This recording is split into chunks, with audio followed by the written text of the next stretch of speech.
여의도 타임즈 시간입니다. 아침에 나온 증권사 리포트 바탕으로 우리나라 산업 흐름과 더불어서 국내 주식에 대한 그런 관련주의 흐름들 함께 점검해 보도록 하겠습니다. 오늘은 미디어 업종을 선정을 해봤는데요. 지금 바로 만나볼게요.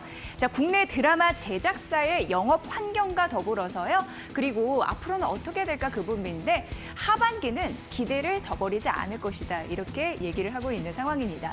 자, 최근 드라마 제작사들의 주가를 보면요. 좋지 않습니다. 왜냐하면 뭐 트렌드 이런 부분을 반영을 했긴 했습니다만 히트 작품이 부재하다라는 부분 그리고 방송 채널에 대해서 리쿰률이라고 해서요. 제작비를 지원하는 그런 비용이에요. 그게 떨어지다 보니까 아무래도 뭐 실적이 안 좋아질 수 있다라는 우려감이 있습니다만 그러나 괜찮을 수 있는 요인들이 있어서 우려감은 있지만 괜찮다는 이유를 살펴보도록 하겠습니다. 지금 플랫폼 전쟁을 벌이고 있는 상황인데요. 이들 입장에서는 가입자를 유치해야 되는 그런 경쟁이 심화될 수 있습니다. 그래서 콘텐츠의 수요가 지속적으로 늘 가능성이 있는 거고요. 중국 쪽도 바라보셔야 되는데 이쪽 향 판권, 판매 이런 부분이 다시 살아날 수 있는 기대감도 유효하기 때문으로 읽혀지고 있는 상황이에요. 그래서 제작자들의 영업 환경은 우호적인 상황이고 하반기 같은 경우에도 대작 라인업이 상당하다. 협상력 강화, 제작사들이 협상력을 조금 더 강화하면서 긍정적인 관점을 유지할 거기 때문에 하반기 기대를 저버리지 않을 것이다. 이런 게 주요 내용이었습니다. 자, 보도록 하겠습니다.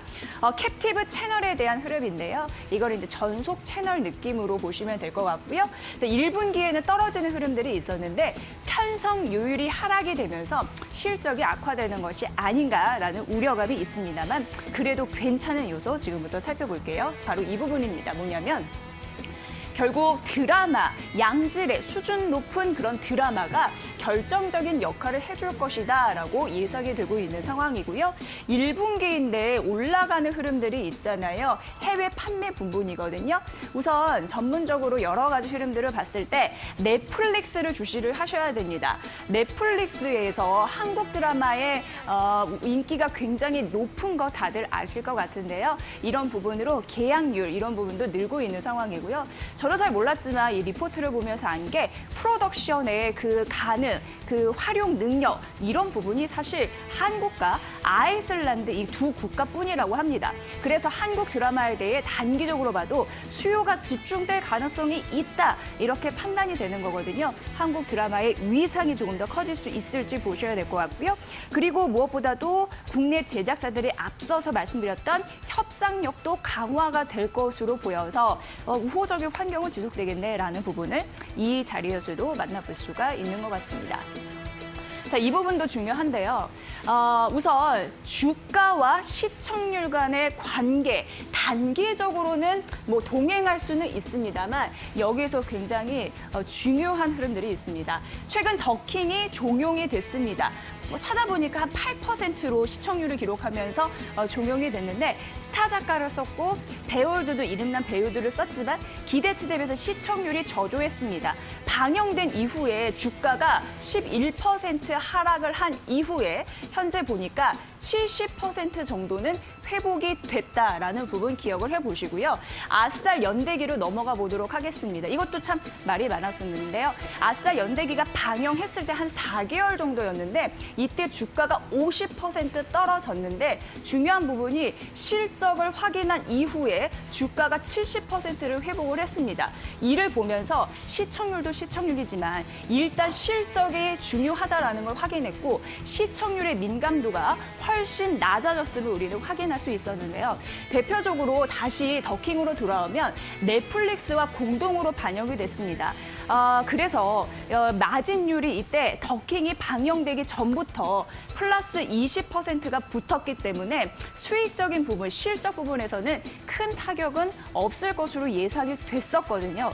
기대만큼은 큰 수익은 못 거뒀지만 많은 손해는 아닌 것으로 파악이 됐기 때문에 단기적으로는 시청률에 반응하지만 결과적으로 시청률은 민감도가 떨어지고 있다는 게 주요한 그런 포인트였습니다. 자, 그래서 스튜디오 드래곤을 봐야 된다고 하는데 앞으로 끊임없이 풍부한 볼거리가 있다라고 판단되고 있습니다. 목표 주가가 11만 5천 원이고요. 하반기 주요 라인업이 상당합니다. 사이코지만 괜찮아도 있고 그리고 넷플릭스에서 또 동시 방영될 수 있는 비밀의 숲 시즌2, 스타트업, 그리고 청춘 기록, 박보검, 박소담 배우가 연기하는 스위트 홈, 넷플릭스 오리지널 드라마 이쪽에서도 하반기에 좀 더 힘을 실어줄 것으로 예상되니까 관심 있게 지켜보시면 도움이 되실 것 같고요. 자, 이제 이 부분 보도록 하겠습니다. 메가박스 하면 제2 콘텐츠리 생각이 나실 텐데요. 사실 2분기에 절벽으로 떨어지는 흐름들이 나타났는데요. 2분기 극장 수요가 안 좋을 것으로 예상되면서 1분기 대비해서 적자 폭이 커질 것으로 예상이 되고 있어요. 나름 굉장히 전략적으로는 다가갔습니다. 여러 가지 뭐 계약직이나 그리고 정규직의 그런 그 조정을 통해서 인건비 비율을 30% 낮췄는데도 불구하고 워낙 극장을 찾는 사람들의 수요가 말라붙다 보니까 2분기의 적자 폭이 1분기보다 클 것이다라고 예상이 되거든요. 어려울 수 있다라는 부분인데요. 근데 이것도 상쇄할 만한 요소가 있어서 보여드립니다. 제2 콘텐츠리의 해외 판매 매출 이런 부분이 지속적으로 올라갈 수 있다라는 부분이고요. 한 가지 예를 말씀드리고 마무리하자면 쌍가포차 아실 겁니다. 이게 시청률이 엄청 저조합니다. 1%에 시작해서 현재 2%밖에 되지 않거든요. 그런데 이게 이제 그나마 괜찮은 부분이 넷플릭스와 선 계약을 맺었습니다. 그래서 아무리 시청률이 1에서 2% 하더라도 BEP 정도는 맞출 것으로 예상돼서 이건 이제 들인 비용에 대해서 수익도 안 나고 그리고 손해도 없는 그런 영인 상태거든요. 그래서 손해는 아닐 것이다라고 예상되고 있는 상황이고요. 6월 같은 경우에 국내외 그런 개봉작, 대작들이 대기하고 있고 극장 수요도 조금 더 회복이 되면서 긍정적인 흐름을 연출할 수 있다는 부분에서 보셔야 될 것 같습니다. 자, 마지막으로 보면요. OTT, 해외 OTT들이 잇따라 출시되고 있다라는 부분인데 판매 채널 다각화의 현상 나타날 것으로 보이고요. 또 한국에서도 콘텐츠 강화 추세가 뚜렷하기 때문에 중국향 판매에 대한 기대감도 존재하기 때문에 긍정적일 수 있다라고 합니다. 자, 제작사들 환경이 뭐 어려울 수는 있습니다만 하반기는 그래도 되돌릴 수 있는 회복 모멘텀이 있으니까 여러분들 주시하시면서 관련 두 종목의 흐름들 쫓아가 보셔야 될 것 같습니다. 여의도 타임즈 시간이었습니다.